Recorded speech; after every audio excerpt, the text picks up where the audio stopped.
God is hilarious, and the real OG Part 4. Alright folks, buckle up for a divine drama straight from the scrolls.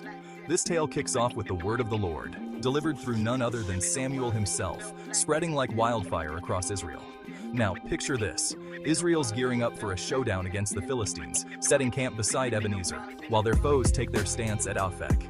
The stage is set, battle lines drawn, and before you know it, it's chaos on the battlefield. Israel takes a hit, losing about 4,000 soldiers in the clash. As the survivors trickle back to camp, heads hang low, questions start flying among the elders. Why'd the Lord let this happen? They're desperate for a game changer. Cue the Ark of the Covenant. The people hatch a plan. Let's bring the big guy's presence right here among us. Maybe that'll turn the tide. As that sacred ark rolls into camp, Israel erupts in a thunderous cheer that shakes the earth itself. The Philistines? They're spooked, hearing the roar from afar. What in the world's happening? They wonder. But soon they connect the dots. The Lord's in the house, they realize, and fear grips their hearts. The Philistines, trembling, remember the tales of Egypt's plagues, and panic sets in. How do we stand against these heavenly heavyweights? They lament. But rallying their courage, they vow not to bow to Israel's might. Fight like men, they urge each other, and fight they do. The battle rages, and Israel's forces crumble. It's a massacre, with 30,000 soldiers laid low, and the ark itself falls into enemy hands. But the story doesn't end there, and this is where it gets good.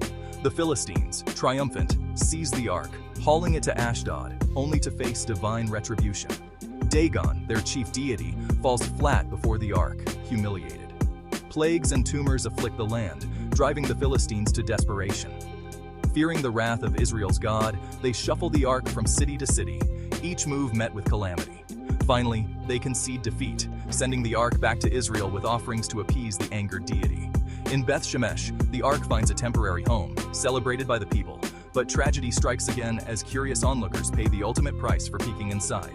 The ark eventually finds a resting place in Kiriath Jearim, under the watchful eye of Eleazar, and there, the people of Israel begin to turn back to their God, seeking deliverance from their enemies.